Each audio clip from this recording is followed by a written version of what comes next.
What? What? What the hell is this? Harumph. I didn't get a harumph out of that guy. Give the governor harumph. Harumph! You watch your ass. I see you shiver with anticipation. Let the show begin. Hey everybody, this is David Heretic coming at you with another edition of Reactions, Reviews, and Rants. And tonight, okay, making their debut on the channel tonight, we have Jane's Addiction. Yes, indeed. How about that? Jane's Addiction making their debut on the channel. Okay, this comes as a request from David Walker. And David Walker wanted to see me react to this song by Jane's Addiction called 3 Days. Now, have I heard the song before? I owned this album on CD. I know I owned this album. But I also know I skipped around a lot, and I didn't listen to every single track on the album. There were a couple of tracks that I would always go and listen to, and a couple that slipped through the cracks because I was in the middle of something. This very well could have been one of those songs. I don't know for certain, okay? So I'm gonna treat this like a reaction. I'm gonna go into this with an open mind. I'm gonna expect that I have not heard this song before. However, if I have, and I recognize it, and I go, oh, I recognize this, I remember this song now, I'll let you know. That's the truth. You know me, I'm gonna be honest with you guys. Alright, this was posted by Max Power ESP, and the video has 1.9 million views. It'll get you there. Other than that, there's really nothing else left to say. Link to the original video will be down below in the video description for your viewing pleasure at your leisure. Let's get started. What are you saying? You ready? Are you ready? Because here we go. Alright, here we go. Jane's Addiction, 3 Days. Cool. Wow. Huh. 10 minutes and 48 seconds. Okay. Now I'm even more convinced I haven't heard a song. I think I would remember if I heard a Jane's Addiction song that was over 10 minutes long. So, yeah, I don't think I've heard this. Anyway, let's find out. All right, let's do this. All right, boy, let's do this. At this moment, you should be with us. Feeling like we do, like you love to, but never will again. Miss you, my dear, miss you, Ziola. I prepared the room tonight. I prepared the Christmas lights, a city of candles, fresh.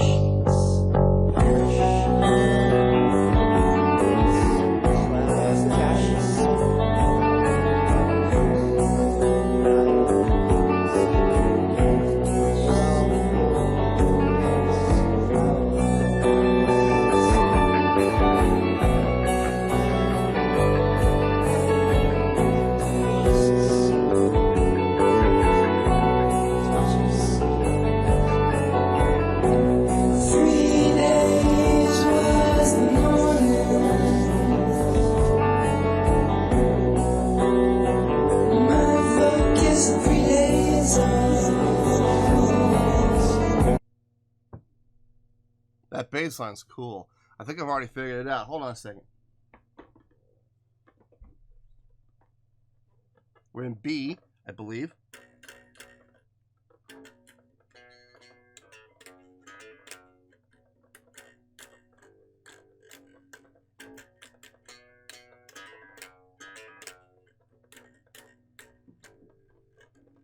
Simple bass line. Really simple bass line, but very effective. It all depends on the placement and what's around it. Having it come in solo like that makes it more effective. It definitely makes the line more effective. That triplet feel. 1, 2, 3, 4. No, it's not even triplet. Actually, it is.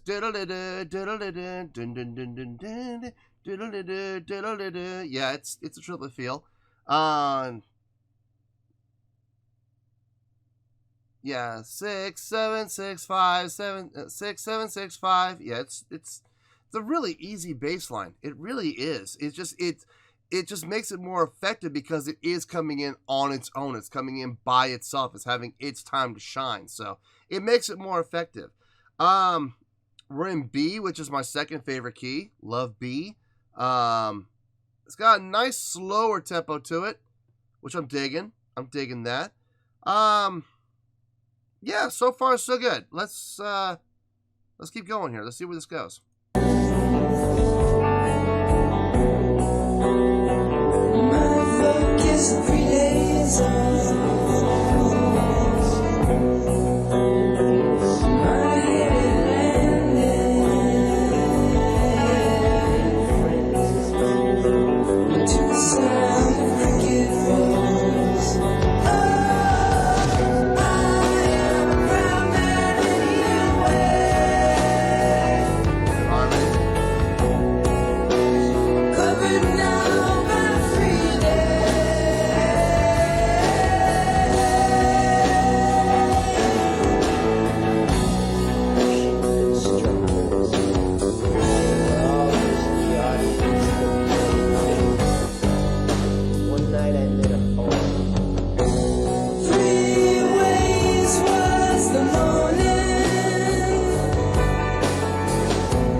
I like how Perry Farrell is mixing that major third in. Even though we're in a minor key and we're playing in B minor, he's able to manipulate vocally his melodic line in such a way that that major third cuts through. And it fits. He makes it fit. And I love that.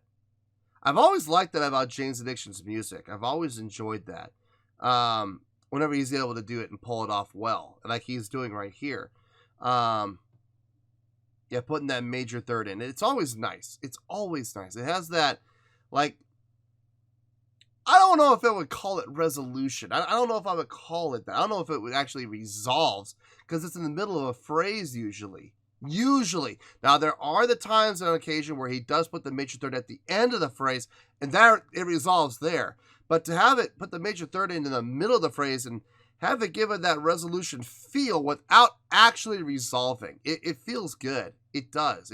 It's almost like it gives you that glimmer of hope. You know what I mean? So, it's cool. It's really cool. I dig it. I dig it. Let's keep going here.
So we had a feel change and a key change. We stepped up the feel to a little bit faster tempo, a little more of an upbeat feel to it. And on top of it, we've now switched to E as opposed to B.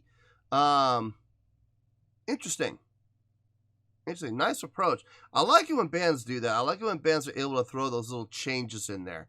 And by little, that's quite the understatement. I mean, you're changing not just the feel, you're changing the key as well. So you're not just changing one aspect of the song, you're changing two. And two of the biggest aspects of the song, the key and the feel. So, Yeah, if you change just one of those things, it's a pretty big difference. When you change them both, it's a huge difference. So, now that's really good. I like it when bands are able to pull it off and pull it off well and make it sound smooth and not awkward. And this didn't feel awkward at all. This felt very natural. So, good on them. Let's keep going. Let's see where this goes.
Okay, energy levels definitely picking up now, not just because of the change in tempo or the change in feel. Now we're adding more voices in. Now we're adding more of the guitars in. The attitude of the song has changed completely as well. Now it's taking a much more of an aggressive approach, which I appreciate. I absolutely appreciate that. Now it's starting to, for lack of a better word, it's starting to rock now. And I'm really digging that. I'm digging that. It's a long build-up. It was a very long build-up, about a 4.5 minute long build-up to get to this point. That is long. I'm not going to lie. That is a long build-up. But the thing with the build-up is it didn't stay in one spot. The build-up itself, it was constructed in different parts, and each part leading up to the next and building within itself. So it wasn't like some intros where I've heard it stay here the entire time and then what, it jumps. You know what I mean? It wasn't that. No, this was a slow burn buildup, and it just kept adding on and adding on and adding on and adding on, and now we're here. Now we're here. So it took 4.5 minutes to get to this point. Yeah, it did. But at least during those 4.5 minutes, there was continual, sustained, solid growth. And I can appreciate that. I can absolutely appreciate that. Let's see where this goes.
Sounds like the guitar solo is over.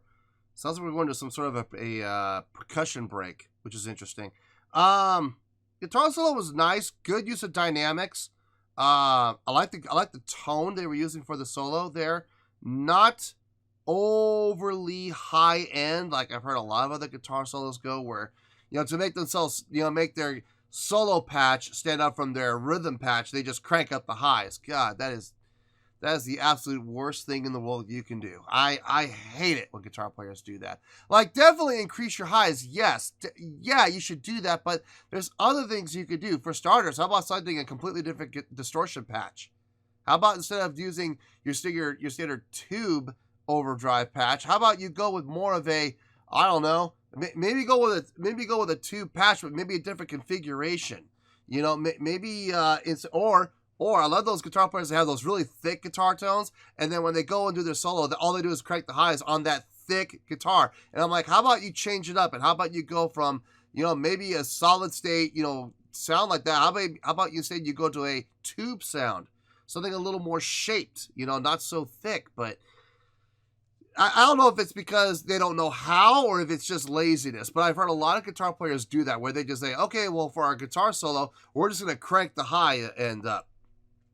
Worst thing in the world you can do. Nice use of effect, though. I heard a little bit of delay on there. I heard a little bit of chorus on there. Sounded really nice. Very tastefully done. Not relying on the delay, especially the delay or the chorus, to do the work for them. Just using it to enhance what they do. Nothing wrong with that. It's way different to use the effects to do the work for you than it is just to use the effects to enhance what you're able to do on your own. No, it was really nice. Really good guitar solo. It was long. It was a long solo, I'm not going to lie, but it didn't feel long. Like, I was watching the clock going, I got to pause, but I wasn't looking at the clock going, when's this going to end? I was looking at the clock going, I got to pause here, because if I don't, this is going to get blocked. So, you know, that's the only reason I was looking at the clock. But even looking at the clock, the time still flew by on that solo. It felt good. So, anyway, let's keep going here. Percussion break is what it sounds like we're doing. Some sort of a percussion breakdown.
We in D now?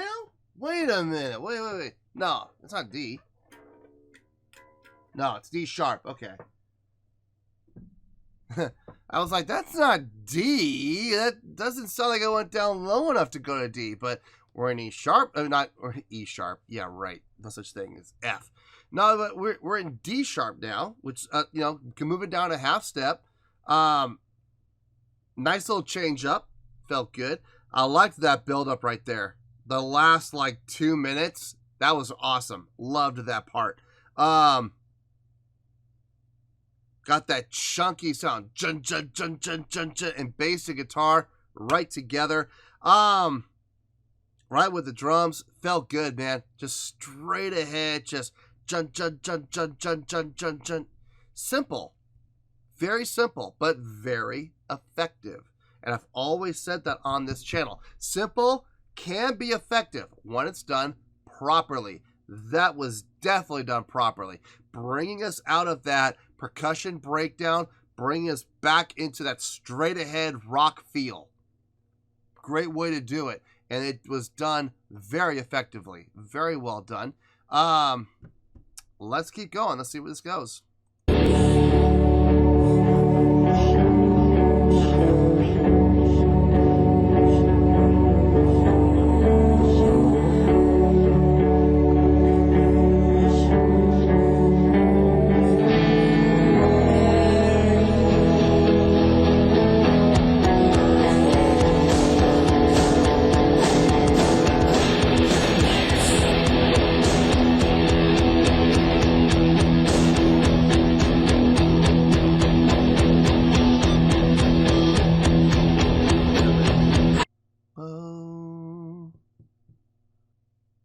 We're going to do some corrections and retractions here. Go ahead, hit me with it. Go ahead.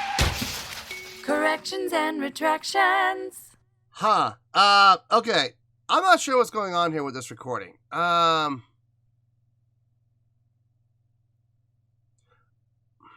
don't know if they're intentionally playing in the key that they're playing in, or if that's being done because everything was pitch shifted in the editing of this video. I mean, it's possible. I mean, I've seen stuff like that happen before where they'll speed up the audio for the sake of releasing it on YouTube. But it sounds to me like this is tuned up a half step, because they're playing an F. Now, they may very well play an F on the real recording. They may play an F when they play this on stage live. But something tells me they don't. Something tells me they're playing an E, not F. So, something tells me this was pitch shifted up a half step. Why they would do that, I don't know. Maybe to avoid copyright. The uploader may have sped up the audio to avoid copyright detection. I don't know. But I hate when people do that. I really do. I wish they would just leave the audio alone. Threw me off. Okay, so I was like, the energy didn't sound, it doesn't sound like it's a half step. It sounds like it's a whole step, but it is D sharp. They're playing an E, aren't they? Well, no, they're not. They're playing an F. Well, we're hearing an F anyway. They may very well be playing an E when they recorded this, but we're hearing an F. So everything was sped up or moved or pitch shifted up a half step. Why? Who knows why people do what they do? Who knows? Anyway, but I don't think they're playing this song in F. I very seriously doubt it. They're more than likely playing it in E. Anyway, let's keep going here.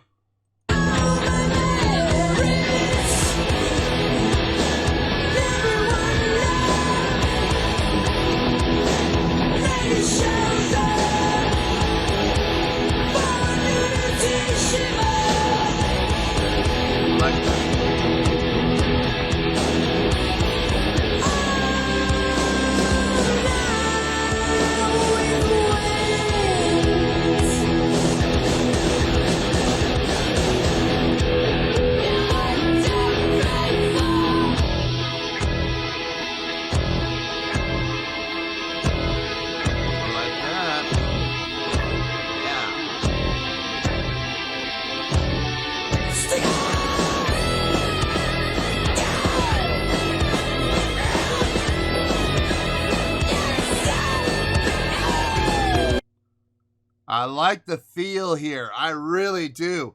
This sounds like old Jane's Addiction here. Yeah, this has got that Jane's Addiction signature feel and sound right here. Digging that.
Nice.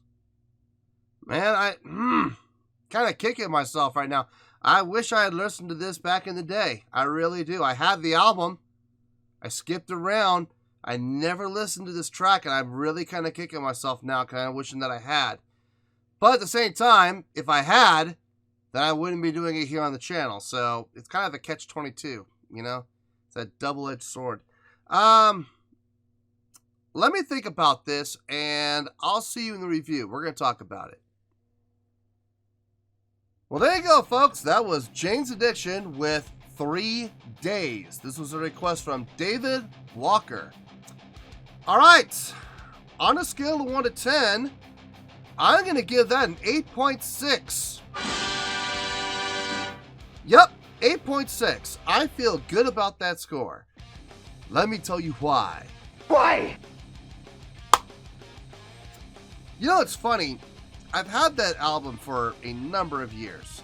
I got the album about 6 months after it came out. I picked up the album. And I skipped around it. You know, I'm guilty of that. I'm sure there's a lot of other people out there who are guilty of it too. We buy an album for, 1 or 2 songs, and we skip around, and we skip forward, we skip back, we skip forward, we skip back, we skip forward, we skip back. And we never actually listened to the whole album through. That was this album for me. I never really listened to the entire album in its entirety from start to finish. And I'm kind of kicking myself over that now because I missed out on this. All these years, I missed out on this song. Now, I will say, if I had listened to it, I wouldn't have been able to do it here on the channel for all of you to enjoy with me. So, there's that. There is, I do take comfort in that, but at the same time, I am still kind of kicking myself. This was a great song. This was a great, great song. This was better than any of the hits that they put on off that album. I'll tell you that right now. Don't get me wrong. I love the hits on the album. The hits that they had on this album were great. Don't get me wrong, but this song stands out on its own. A lot of great things happening in this song. The key change modulations, very well done, very tastefully done. Threw me off because of the pitch shifting. I don't know if the song was sped up or if the song was just pitch shifted or what, but all I know is this. I don't know, like I said, they may have sped up the entire song to get, the whole thing. So this song may have gone at a faster tempo than it was originally recorded at because of this video. What I mean by that is this. The person who uploaded this video, Max Power ESP, I don't know if Max Power ESP just took the pitch and shifted it up a half step, or if he just sped up the entire track to make it a half step higher. I know why he did it. He did it to avoid copyright, which I don't know if he did or not. I don't know. Maybe it worked. Maybe it didn't. I don't know. But I do know this. I hate it when people do that. I really do. I hate it when people mess with the song just so that they can get by copyright or whatever, by changing the song itself, increasing the speed, increasing the tempo, increasing the pitch, decreasing the pitch, whatever it is. It wrecks the song in a lot of ways. I kind of wish that he had not done that so I could have heard the song in its original glory. Now I'm going to have to go find that album, dig it out of its storage or whatever it is, wherever it is now, or maybe I threw it away and maybe I just gotta go rebuy the album. Either way, I gotta go listen to the original recording now, the studio recording, because I want to hear how that sounds in contrast to what Max Power ESP put out for his video. But even having done that, the fact that we were playing in, well, we heard C, but I'm almost 100% certain they were playing in B. Knowing Jane's Addiction, they don't do things like playing in C and playing in F. They would be a lot easier than playing this song in B and E. It'd be a lot easier. And D, which we heard. We heard all 3 keys, which I was really happy about. And then the changing in feel through the song felt really good too. Constantly switching it up, shifting it up, making sure that it never ever once gets stagnant, which was really cool. I will say there were parts that went on, in my opinion, there were parts that went on a little long, like the intro. The intro, that 4.5 long minute intro. They could have shortened it down to, 3 minutes, 3.5 minutes. Why 4.5 minutes? It would have been nice if they had shortened that down a little bit.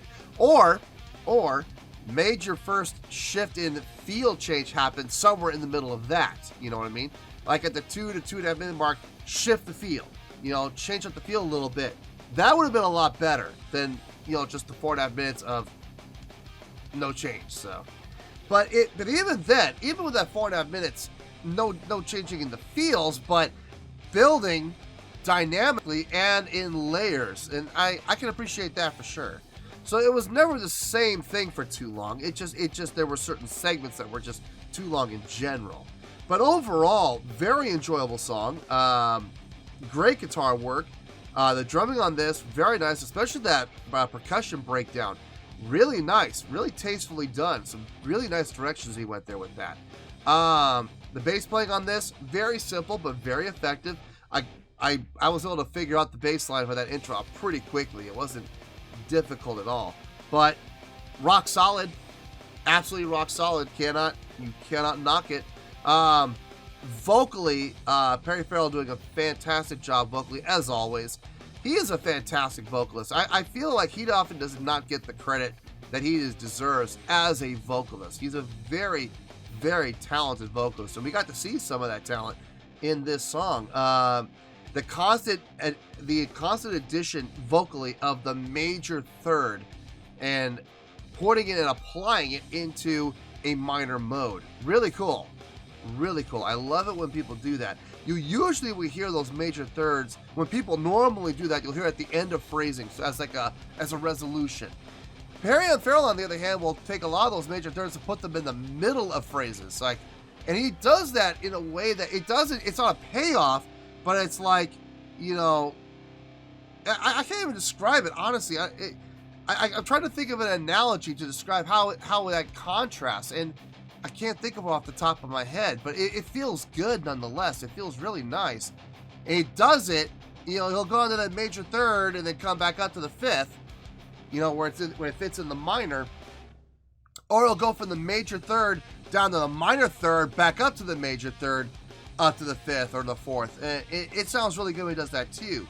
But I always like it when he pays off and puts the major third at the ending of the phrases. But it sounds good nonetheless. Great pitch, great control, great tone. A very recognizable voice from Perry Farrell. His voice kind of stands out in the crowd, so I dig it. I dug the song, and like I said, I kind of wish I hadn't waited so long to listen to this. But at the same time, I'm glad I did, so I could share the experience with all of you. So, Catch-22, that's the best way to put it. But this is a great song, some great writing and arranging on this song, and that is why it's getting the 8.6. So, 8.6, final score, I have spoken. Well, that's going to do it for this edition of Reactions, Reviews, and Rants. Hope you all enjoyed the show. Hopefully I was able to entertain you. If I was able to put a smile on your face and brighten your day, then I did my job, and I'm so glad I could do it. If you guys feel like joining the fan base, go ahead and click on that button down there. If you guys want to like the video, go ahead and like the video. If you guys want to ring the bell, go ahead and ring the bell. It honestly doesn't make any difference at all to me, but if you guys feel like doing these things, then by all means, feel free to do so. Well, that's going to do it for tonight, folks. Thank you very much for watching, and as always, this is David Heretic signing off, reminding you to stay fabulous and support each other. Later. Peace.